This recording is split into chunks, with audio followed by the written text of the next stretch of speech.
I'm having trouble seeing now, so see what I can do. There. Good morning. I'm Robert Dempsey, and I've been fortunate enough to chair the Foundation for International Education in Neurological Surgery.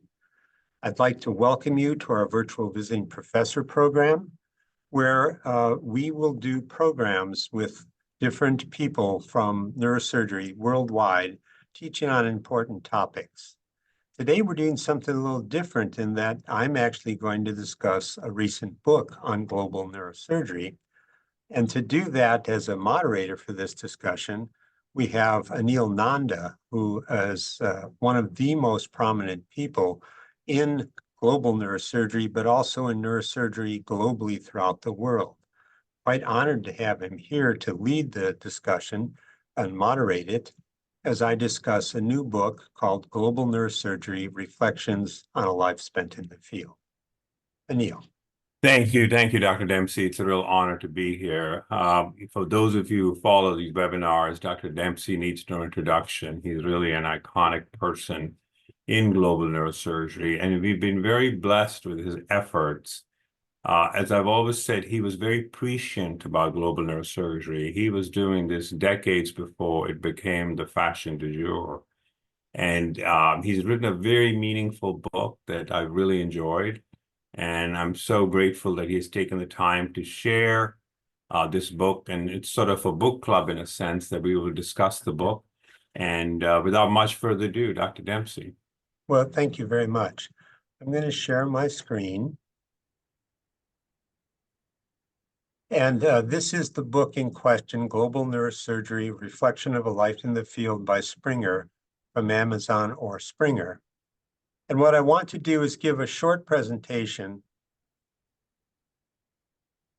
about the major principles in the book, things that we're talking about, because it really is an attempt to rediscover that passion and inspiration that got us into the field of medicine in the first place, and how we can rediscover that at every step of our work. We're very fortunate to be in the medical and neurosurgical field because we can do good deeds for people as part of our work, and that's relatively profound. So to sort of set the stage then, I want to just explain that this concept of global neurosurgery is something that is present in everything we do. We now are in a global world connected completely. Its economy, its health, the pandemic showed us that, global warfare, global faiths, global health. All of these come together in this one question, and I think they're all tightly related. Because I firmly believe that, having met with people for 4 decades globally, I see the same messages always, that people care about their family, they care about their health, they care about peace, and they care about a value or faith system that helps organize their life. And each of these pillars we try to support. And we, as providers of healthcare, really support all 4. My story, like every story, has a beginning, and it begins with my family.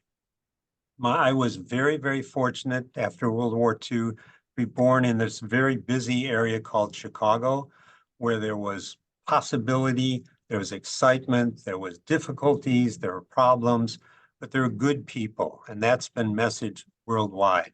I show my parents and my children, my wife, this is really my foundation, because my parents gave us this idea of faith or values and family, and a passion and joy. But even more important, they insisted that each of us raucous children, which inhabited this world of opportunity, do the very best they could with and for other people with what other gifts or talents they were given. Because we in our family had very different talents. We were just asked to do the best with each of them.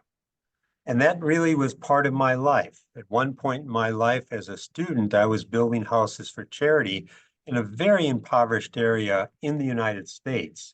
People from Africa don't understand the degree of poverty in the United States in certain areas. In this area, there was a great deal called Appalachia, was an area of great need.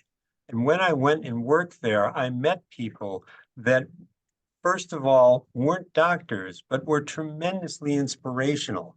This gentleman here is a carpenter, best I've ever seen. He worked with joy. He would literally work for nothing. He transmitted that. And I understood that this idea of global health and global neurosurgery is supported by so many people of different talents. That was probably the most important lesson from those times. I did become a doctor. I had that talent.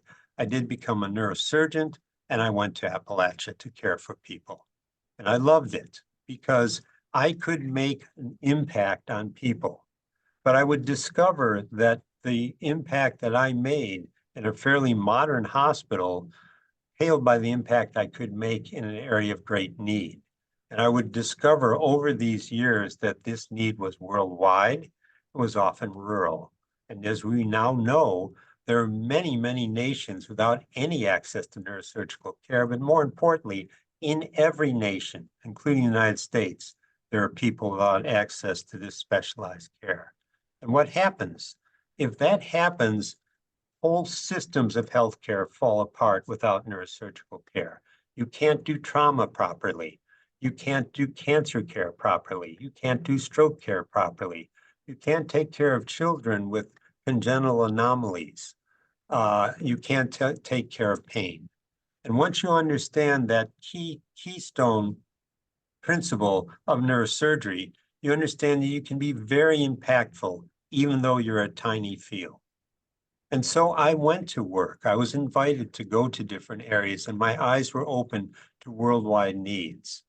I started in Guatemala in Central America, and I found tremendous need and tremendous opportunity and tremendous fulfillment. But I also found that when that peace pillar was disrupted, this was the time of their civil war, I could not be effective. And I learned that I could not simply try to take care of everybody. I did try that, but there were 11 million people with need there, and I was one person. So I began to think about making my service education. And through education, I could educate the doctors in the country to take over the care. With my family, I then moved my programs to Ecuador. And in Ecuador, we were invited and we first listened. We didn't go and assume that we knew what people needed, but rather we went to listen and partner, help them provide the service in programs they would take over, which they did. And that model was extremely successful and led us to understand that what we were giving wasn't just our service, but our presence, our listening, our education, and then equipment, of course, and infrastructure, but also an important thing is I brought family. And family was very, very humanizing for me. My children were the eyes and ears. They interacted with the people. They brought in the middle class of that area. It wasn't just the doctors, it was the carpenters, it was the workers, the factory workers, the politicians, the soldiers, the police, who helped make a program work. We began to understand that we were a family of man, and that was important. There are always challenges everywhere we go, but that's what we do. And in Ecuador, I found the power would go out. This is very familiar to everyone who does global health. The volunteers would get sick. The government would be overthrown, and that caused great peril, sometimes personal peril, and natural disasters, volcanoes erupting. But really what I was mostly worried about for volunteers when they did this was transportation. Was it safe to travel? Were the roads safe? Would there be crashes? And illness? And if you began to address that, we could succeed. And we succeeded when we taught and the local doctors began to take over the teaching program. And it became part of self-sustaining part of their health system. And that brought joy and passion. It was infectious. People would come throughout the country just for the education. This brought me to the attention of the Foundation for International Education in Neurological Surgery, or FEANS. It's been present for over 50 years. It started with service, and I did push it to go to make their service be education. And it developed a curriculum and a focus that would focus primarily on education, providing a residency of training in the area of need, as opposed to bringing people to a modern or first world country and expecting them to go back with talents, but without equipment. But if we were to educate people in their own cities, in their own countries, we must provide infrastructure. We must provide cooperation with governments, curriculums. I had the advantage that all the time I was doing this, I was still back home running laboratories, starting curriculums in the United States, taking care of patients, because that's my primary job. But that curriculum, that US curriculum, could be translated. And so we did. And our big area of interest first was to focus on sub-Saharan East Africa, where at that time 400 million people had no neurosurgical training, minimum number of care, but those minimal people taking care could become champions. We could build research programs, training programs around. And so we did. And we found if we went and listened, they would tell us these people that were the champions of their country, there may be 3, there may be 8, there may be 1, could with support build a residency if we would supply curriculum, equipment, interface with the government to get the government to support it, because we would show its importance. And so we did. In Kenya, we developed a multinational program which supported care in the major cities outside the capital. So much of training now is only in the capital of a country. It's important to get it out to the regional sites. And we learned that the champions could work and their graduates could spread, and we could develop a trauma system or cancer care. And that excitement would be infectious, even to the government, even to the military who would support it. And we learned about infrastructure that really we needed key things, a drill, a microscope, not all the fancy equipment I had back home. We could do surgery with minimal equipment. We could do it well and teach it well, and they would take over. And the governments began to give support. You're the president of Tanzania, pledging his support and being good to his word, us being good to our word, and trainees began to develop throughout these countries. More and more, as that began to spread, we could then bring together such programs in Bolivia, in Myanmar, in Zimbabwe, in all continents of the world. And to do that, that infectious enthusiasm of helping each other and realizing the passion of what we do would spread to what we call dyads. We would pair a program in a high-income country with a developing program. The residents could be exchanged, the equipment. And then science took a role. When the World Health Organization realized the depth of this problem, after years of simply addressing malaria and AIDS, and then COVID, we were able to show them that absent care of essential surgery affected 5.5 billion people in the world. That means dozens of millions of unnecessary deaths. That outstrips war and COVID. And so that caused the World Health Organization to say, let's embrace these programs of education. And over the past 9 years, that has happened again and again and again, as it began to spread like wildfire through Central Africa, Southeast Asia, South America, even China, which has great needs of consistency of surgical care. And so that's something we could provide with curriculum and modern training. But that training could be modified. As the world changed with Wi-Fi, electronic communication, we can teach in the OR remotely now. We can continue education, and those continued educations have met these challenges. So we know we're going to have them. by no means do we think that this is a short-term solution. This is a lifelong commitment because we'll always have poverty, we'll always have war, we'll always have infection. And as we go virtually, we can contact more and more while we continue to teach in person. And what we do is achieve a world where people begin to be self-sustaining and are actualized in their care. And I truly mean this is worldwide. I work in Wisconsin in the central United States. Our indigenous population of Native Americans have the highest stroke risk in the country. And I am a stroke researcher. So I go there, and I go there pretty much every month to run the stroke program in this indigenous tribal community. It's actually a nation within the United States, something we're familiar with worldwide. But we are changing their health risks by actualizing the program under their nurses, their doctors, and we are the consultants, the visitors, and it's working. So where do we go next? Really everywhere. We have huge areas of needs. I show here the area of Central Asia, which has been really forgotten. And we're beginning to work through our colleagues in Pakistan to try to bring care to this area.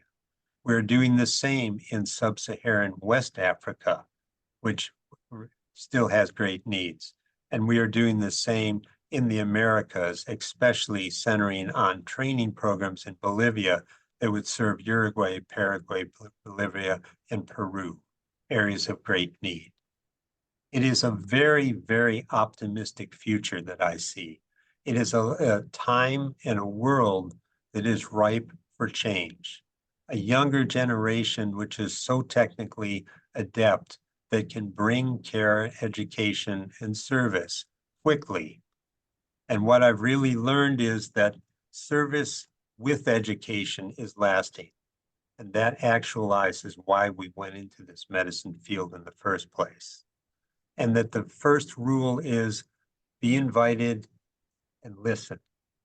Very brilliant people will tell you in the areas of need what the real needs are, what's the first and second things to accomplish. And that it requires a stability. You need buy-in from the government, from the middle class, if you want to succeed. Because health requires peace. Peace requires values. Peace values are principles of family. These 4 pillars that I find everywhere in the world can be supported, because what we do when we enter medicine is we are responsible for so many. So in summary, it's an imperfect world, it always will be. But we went into the field of medicine often for very noble ideas. And because we were formed by very good people, maybe our family, maybe our mentors, and we have to stop and listen, and every day find the purpose and joy in what we can do with and for others. Be very good at what you do. I don't care if it's you're being a carpenter or a business person or a teacher or a soldier. Be very good at it and partner to create something better with passion, and that'll spread like wildfire. The Irish poet Yeats says that education is not filling a pail, but rather starting a fire so that people can do better. And that's what we do. This is really the basis of this book about lessons learned in global neurosurgery. And I hope people find it useful. It helped me to think about these things I think about every day. And that's what we're here to discuss today. Each of our journeys, which global neurosurgery has become a very important part of. Thank you so much. Thank you, Dr. Dempsey. That was really, really excellent. I think for the sake of the viewers, I will share a quick vignette about Dr. Dempsey and his passion and his compassion and the worldwide impact he's had. He was our visiting professor, and the residents found his talk so beloved that they were like, when can we call him back? And I think that shows how passionate he is. And I remember this many years ago, and Bob may not remember this, but I remember him telling me when I get up in the morning and my feet hit the ground, the first thing I think about is my patients, and I must go see them. Now, that's the devotion that leads to excellence in medicine. So when somebody is that passionate about it and so kind-hearted, it leads to wonderful things. And I think the book is fabulous. I don't know if this will project. I want to show the book again. I read it, and it's got beautiful personal vignettes. And I think we should start a discussion. I guess my first question, Dr. Dempsey, is that, you were so prescient on this. Right now, global neurosurgery is being published, being talked about, entire departments have it. But you were way ahead of the curve. Like, you did this decades ago. And I guess, how did that crystallize? That's, I guess, the question for you. It's a great question. And I'm very, very, I understand completely that each of us have different talents and we have different opportunities in life. And it's very unpredictable where those opportunities will come from. But as I think about this often, where am I? How did I get here? I consider myself a poor kid from a blue collar area of factories in an industrial city. I started working when I was 8, and I worked through school driving a forklift. I was an equipment operator to pay the bills. But I had phenomenal mentors. In my case, they were parents, but also my brothers and sisters who had a passion for life and a desire to do something better, but also a responsibility, because even in my family, each of us had different talents, abilities, and my parents valued them equally, but insisted we do the very best we could with that. This famous saying that my mother would send us out in the morning saying, "Remember, you're a Dempsey." And to us, that meant we had to be proud. Actually, the name in Irish means proud tribe. That's what the name means. And we had responsibilities. And most people learn that not because they're told it, but because they observe it. Most communication is nonverbal, and you watch your mentors. And I had very good mentors. I was very, very fortunate to win scholarships to very good schools. And I wanted to take every class I could take. I wanted to learn everything. I would talk my way into the professors' classes if I heard they were good teachers. And I began to see that their fulfillment was in service. And I really began to see my interest was in medicine. There were many reasons for that, but it fit my talents, just as for that other person, carpentry fit his. But as I started, I began to see need, and I began to be drawn to that, the more difficult, first locally and then internationally. And yes, I felt that I would learn by my mistakes, and I try to make sure people don't repeat the mistakes. My first mistake was thinking that I could take care of everybody, and that would be sufficient. There are lots of role models of that, where they kind of build their own hospital and just take care of people there, and when they pass, the program ends. So it was really a child in Guatemala who taught me I needed to educate doctors if I wanted to be impactful in the face of 11 million needs, as opposed to 100. We can operate on thousands, but our trainees can care for millions. And that was the answer. So I got involved in education in the United States, and it was very easy to ask those societies to allow us to export those globally because I was in charge of the US program. So it worked. And then I constantly was reinforced, challenged, and inspired by the people I met. Everywhere I met these good people. And I felt that I was accomplishing what my parents wanted by staying with them. So it's a matter of passion and keeping it, and talents and using them. I was just fortunate that Mine seem to be in the area of surgery, but I have siblings that have done wonderful things in other fields. And I know many people like yourself that have done wonderful things in different ways. Well, I think Mother Teresa put it best. She said, we're not born to do great things. We're born to do little things with great love. And I think you really exemplified that with global neurosurgery. So, Dr. Dempsey, where do you see the focus of contemporary global neurosurgery should be? I know it's become sort of the trend du jour. Like I told you, there's departments now. We have a global neurosurgery section. We're doing this. So where do you think the thrust of global neurosurgery will be? As you yourself indicated, it's a flat world. And I think COVID taught that for all of us, that no one is immune from the problems in remote China or Zimbabwe or the Appalachia. So where do you think our focus and our resources should be to be the most, get the most bang for the buck, be the most effective? Because you can't be everything to everybody. Absolutely. And, you know, I mean, there's been criticism of global neurosurgery, especially in Africa, that this is, you know, poverty, pornography. People are coming in for missionary stuff and they leave. And I know you were very instrumental in educating. It's the old thing, you know, if you can give somebody fish, but you teach them how to fish and they'll never be hungry. So can you sort of expound where you think today's focus should be? Absolutely. I think the most important thing is keep your eye on the prize. What is our real goal here? And I believe our real goal here is equitable, excellent healthcare worldwide.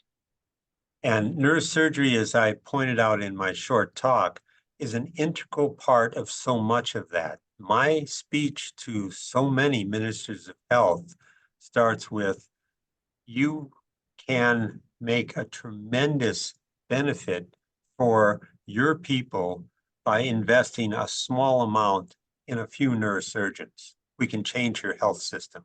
We can change your trauma care system. So I see this as very impactful healthcare worldwide, as good as it can be and not dummied down for certain areas worldwide. How to do that? There are three models. One is you parachute Dempsey into every country in the world and think that he can operate on 11 million people. That's tremendous failure. These are the mission trips that go, and they may be motivated for reasons that are not about the people being served. They may be political or to gain political or religious advantage. Second, you take the brightest people, bring them to Berlin or Tel Aviv or New York, train them. They'll be superb because they are great people, but they can't go back because there's no equipment or resources. They don't go back. Or third, train them in the area of need. So my service through education was to establish self-sustaining programs of and for the people in the area of need. Find the champions, help them with the curriculum, make the dyads of support so that it was a two-way education. Once you make it a dyad of support and my residents are teaching their residents and their residents teaching our residents, we begin to even the playing field. We empower that area of sub-Saharan Africa, of Central America, of South America, of Central Asia, that they are important, that this program's important. It's their program. We're here to help with their permission. So this idea of empowering others to develop self-sustaining programs. I know I succeed when my trainee introduces their trainee to me. And I know I've succeeded. I know that there are other areas of need. There is a lot of continuing education that we do. And the continuing education is important to make sure these trainees can work in their own country, can raise their family, can educate their family, can be appreciated by the local government. We've been very successful with that. But the basic principle is it's not about me. When I go to a very, very impoverished area and try to start educating people. And suddenly up to the hospital roars a very fancy Jeep with logos on the side that unloads an injured person, puts their beret on sideways and drives away. I can assure you, the local doctors are embarrassed or angry about the misuse of resources. And it's very different than if it's their program and you ask them, what resources do you need and how do we together find them so that you can use them and repair them? What, where do you think the service should be? I have my ideas, but I need to listen to them. So this is the present needs to be about empowering the champions in the areas of need to develop their own self-sustaining program. And that will succeed. So, I think you raised good points about, it's an intellectual cross-pollination that you have learned by going into these dark recesses and learning. And I think one of the best examples people like to use is Gatorade. Gatorade was used as a drink for cholera in Bangladesh.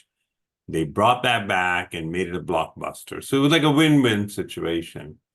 Do you think there's a lot of win-win, besides, I sometimes visit countries and they're like, we can't coil aneurysms. We cannot afford the coils and we only use one clip.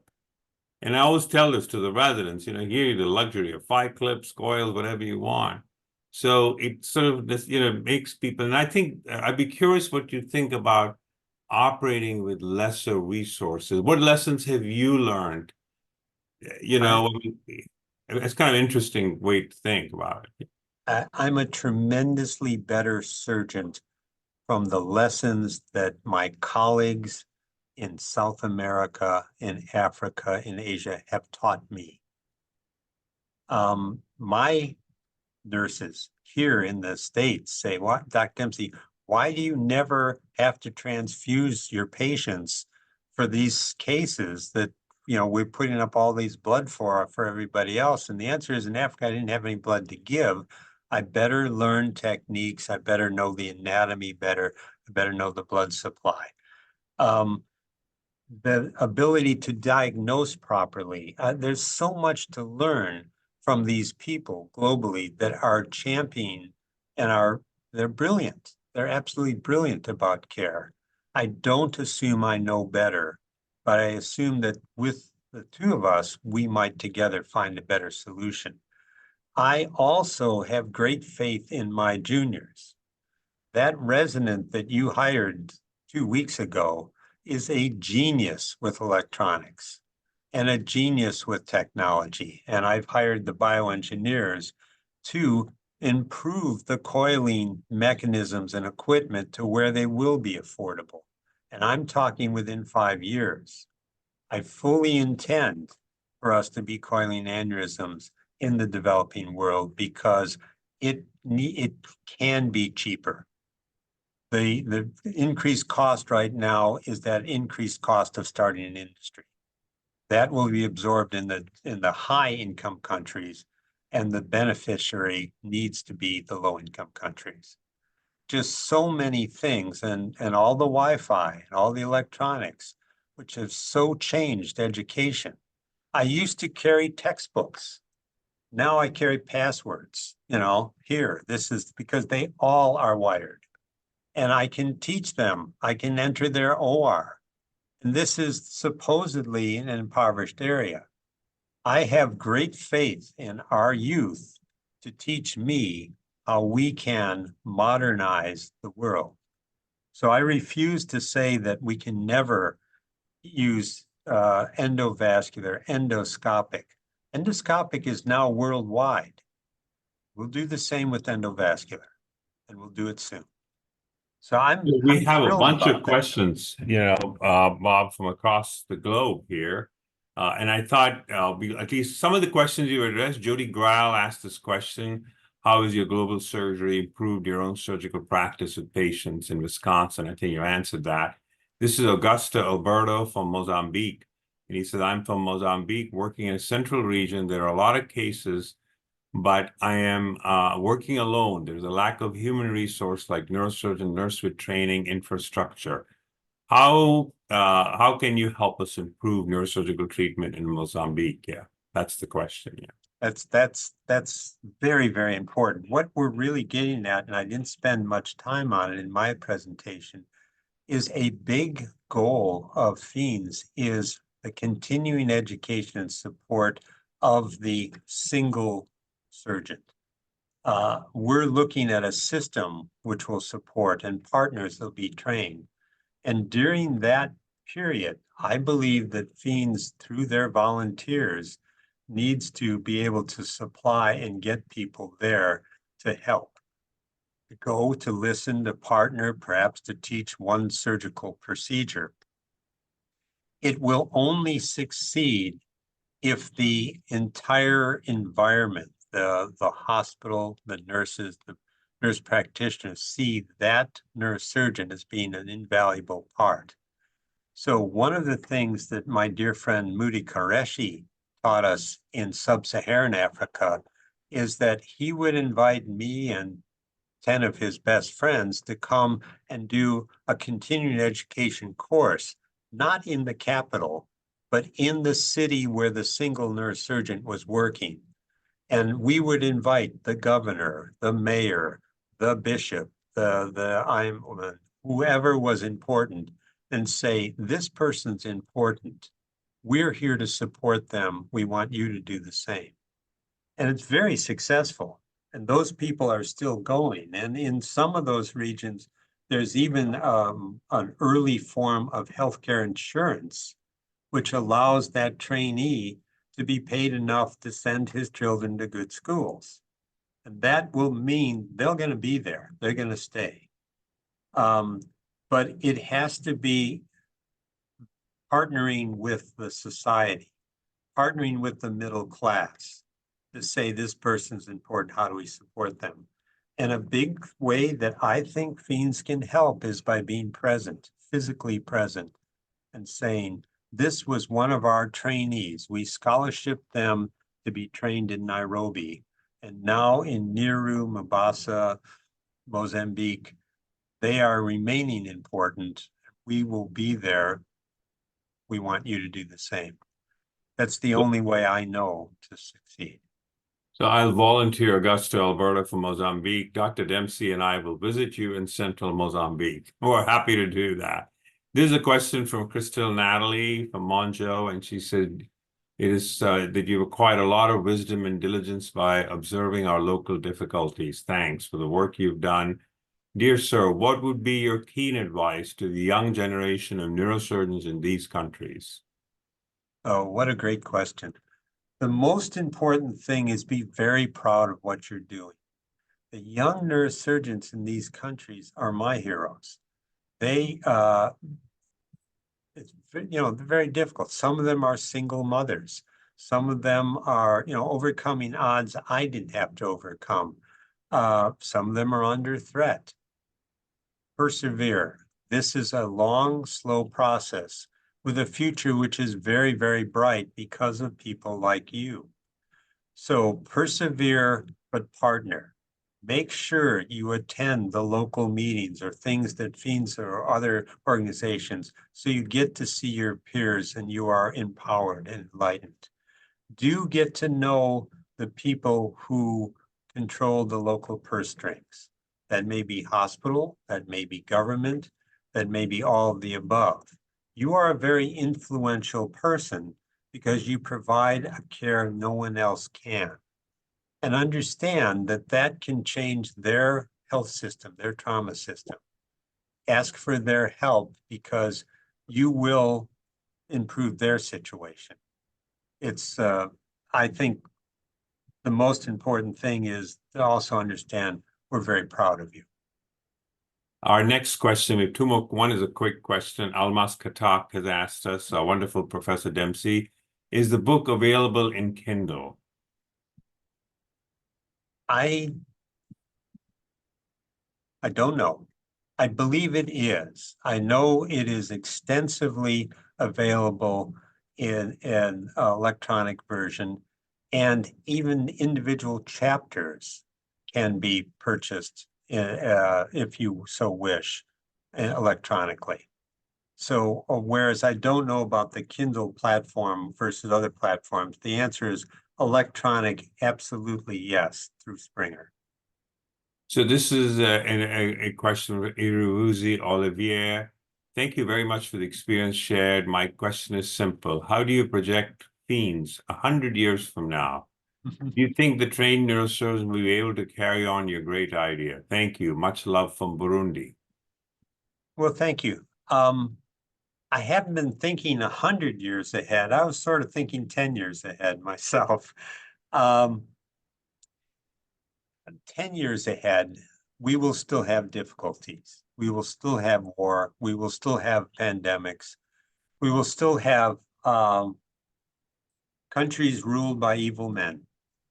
And that's been, from the time of Confucius, a reality. We can defeat, we can improve, we can help.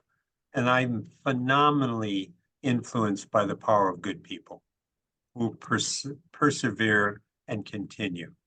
Faulkner wrote about that, about people that endure. I believe that fiends will be real as long as it maintains its ideas of service through education. And that the program is not about them, but about the people being served. And that it is dedicated to programs which will take over under the leadership of the people of the country or region being served. Then fiends will transition more and more to continuing education, establishing the one trainee in the area of 4 million people, an achievable goal with our help. So fiends will be facile. It will need to transition more and more electronics. It'll be driven by a younger generation who communicates much better. All the things we're doing today, I could not do, but the young people in fiends put together these sort of programs and these educational programs. When COVID came, I thought we were stuck. We couldn't travel. Governments wouldn't let us travel. And that's mainly what we did. And all the young people we were training said, keep talking. We're all linked by Wi-Fi. We'll figure this out. Just keep teaching. And it made the whole programs stronger. So, threats will be real. They always are. We will overcome them through the power of very good people. And that's why I think the future is very bright. Sorry about that. I was on a call. So again, there's another question here from Gepto Fortune Gangpei. Thank you, Dr. Dempsey. I'm so grateful for your support through fiends. I'd like to point out 3 things that I think we should think about. First is questioning the health system strengthening. In many countries like Benin, there is no UHC, and patients have to pay out of pocket for access to healthcare. And it's very heartbreaking to see patients that you could have cured, you aren't able to do anything for them because they don't have money to pay. And I think this is not just a problem in Benin, this is a problem even in America. You are correct. Yeah. Yeah. So why did I say we must partner? The period of the effective single person going out and I'm going to take care of everybody in this country, that's foolish. We have to partner. We have a tremendous moral platform if we stand on it. If we are true to why, that's why I started with, why did we go into medicine in the first place? These are noble and passionate reasons. And we need to explain them to our governments over and over and over again. And that's one of the things that's one of my major jobs is talking to the president or to the health minister and saying, we have to figure out a way to support this care and get it to everyone. I have to pioneer less expensive ways to deliver neurosurgical care. no question. And that's why I have the bioengineers here in Madison working on better catheters, cheaper, because I think the catheter techniques will be less expensive, not more expensive. And they'll serve more people. And they'll serve tremendous diseases like stroke, which will devastate the developing world in the next decade. And that's happening right now, that stroke is the rising threat in the areas that used to be infection. As infections are better and diets are worse and exercise is worse, stroke is rising. And neurosurgeons need to be at the forefront of stroke care. I made that argument to the World Health Organization when they asked me to help them provide surgical education. And they said, you're right, there's now 2 commissions, you're on both of them. So I am, and we're making great progress. But I think that this is an achievable goal, but it'll be difficult. But neurosurgeons went into the field because they like to take care of difficult problems.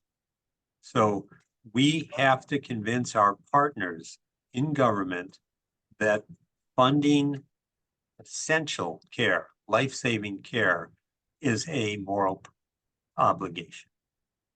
So I'd like to, one of my favorite parts of your book, which I really relished, and I would encourage everybody on this to get the book and to read it. I love the part when you talked about your family coming with you and that your daughter learned Spanish because of this. And it was a very poignant, and I had the privilege of meeting her at the Senior Society, and I brought them. So I want to bring up family because this is, I love the way that your kids went with you. And Diane, for those of you who haven't met her, Dr. Dempsey will agree that she is his better half, and she's just a wonderful soul. So could you comment on the family going, and is this something your kids now look back and say, Dad, thank you for taking us there? They do. First of all, I believe that that's such an important pillar of my life. And repeatedly in every culture I've visited, and I've probably been to 50 different, very distinct cultures, it's always the same, that is a very principle of their lives. And so, yes, I wanted this experience to be part of their culture, and their response was magnificent. They humanized me. They were the eyes and ears. My daughter literally learned Spanish and took over the recovery room. She was like 8 years old, and she'd be running around saying, this baby is crying, that one's unhappy. And the nurses would say, bundle of energy and kind of our mascot, that's great. And then they would say, go get your father, there's a crisis in the recovery room. An 8-year-old sprinting into the OR looking for her father, and everybody's in scrubs. So I wore the red Wisconsin hat so she could find me. And I do wear it to this day because that's in honor of her. And she was humanizing me. But they taught me. They would understand and interact with that middle class, right? Who said, we've got to make sure they see our culture, etc. And it was very humanizing for our group to have that. It opened the doors. Diane, my wife, is this wonderful person. She's a teacher, not a medical person, but she would, see and do good deeds for people. And that taught me humility because the next year, the family that had been aided would embrace her and run right by me, who's he? We don't, he's a brain surgeon, but this is a good woman. So we have a couple of more questions. So Yeah. I want to quickly go through because we're running out of time. Your talk is intensely popular. This is from a global leader in neurosurgery, Dr. Gail Russo. Great talk, great moderation. How do you respond to fellow citizens in the United States who say we need to address our own healthcare needs and system before we help the rest of the world? And I think I would dovetail this with the Ambani wedding in India, which is like a $600 million wedding. And people are saying, in a country where there is poverty, why are we spending so much money on a wedding? But I thought this was an important question. So I have two Well, more. Yeah, yeah. Well, the book starts in rural America and ends in Wisconsin. So I argue strongly that we are part of global neurosurgery. Global health starts at home. The need is here, and the world need affects us. COVID didn't start in the United States. And if we provided better health care, maybe the rest of the world wouldn't have been so sick, the economy wouldn't have collapsed, etc. Global health is part of us. If the politicians are thinking only about themselves, this will benefit them. If they are thinking about higher moral grounds, it will make us the moral leaders worldwide. If they are thinking only about themselves, I can talk to them. But the whole book is about the fact that it's not about us. And when we learn that when we help others, we help ourselves, that's the biggest lesson. And if I can teach that locally, I'll be very proud of that too. But I'm more than happy to make that argument. And I do, even with the state legislature here. Samela Timothy writes this in this question. Thank you, Professor, for spectacular book review and advice to partner. May I know going forward if Fiends alumni can partner with Fiends to get surgical support in terms of equipment and consumables to enhance practice and LMICs? It is our biggest next goal. And the idea is that I firmly believe that our alumni are our partners. And we have a responsibility to each other. They to educate me and vice versa. Equipment is difficult. We are working on it, and it is the next big goal, obviously. But it has to be very focused, and it has to be repaired, and it has to be properly sourced, locally sourced if possible. My biggest success have been in convincing the representatives of the large international equipment companies that their future is in the low-income countries. There's an enormous need for their products, and it is to their advantage to help them make them available. And that's been successful, but it's a lifelong struggle, to be honest with you. We have another question. Again, okay, this last one. When also the thing that I would sort of, I think Cardinal Keenan was a theologian in Boston College, and he defined mercy as entering into the anarchy of another. And I think that's an important reminder to global neurosurgeons that wherever we are, we enter into the anarchy of another.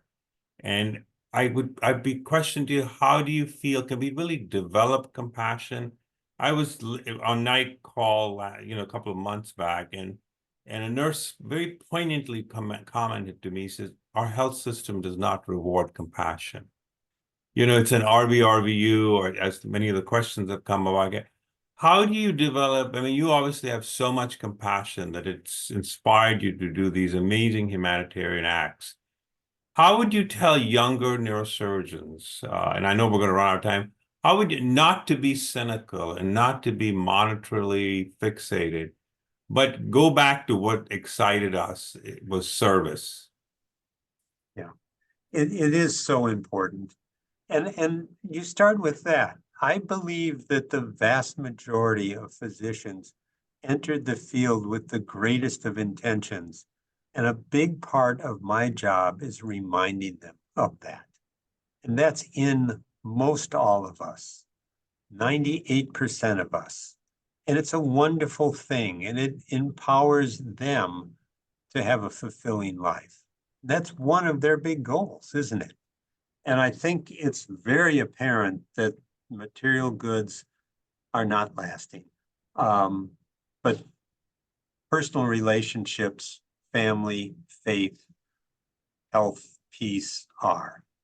And the more they understand that, the better. But no question, you don't preach those things. You show those things by your presence. People don't listen to your words, they watch you. And I watch my mentors every day, And my mentors may be 8 years old, but they're teaching me about personal interactions, about what's valuable. And I just try to pay attention and listen to that lesson. And so I asked them to pay attention and listen to their better angels, because that's part of all of us.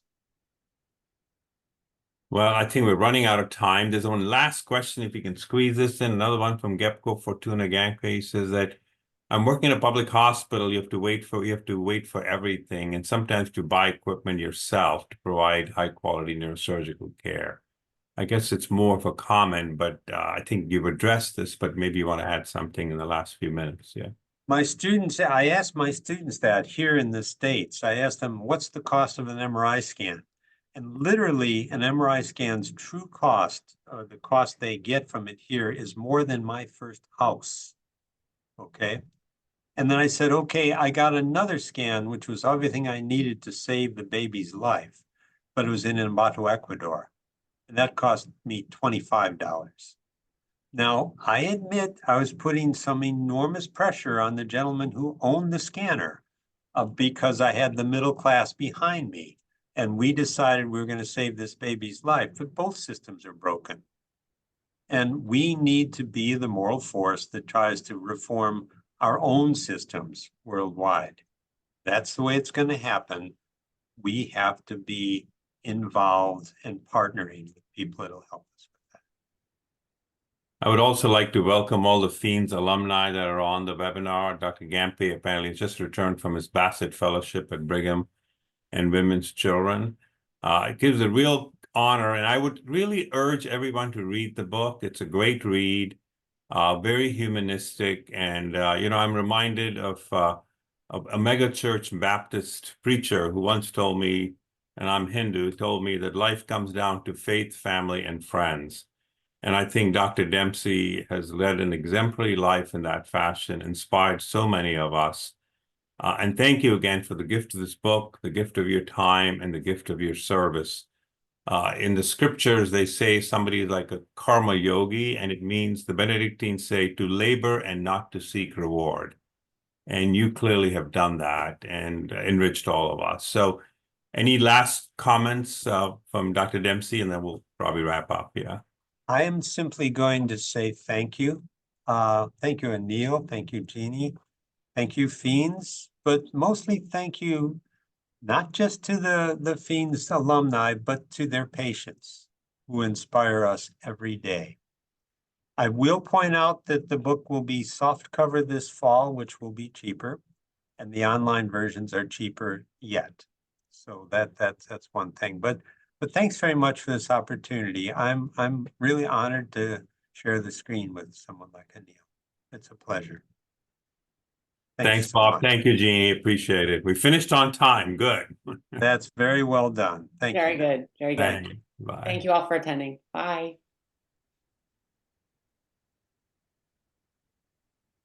Are we off, Jeannie?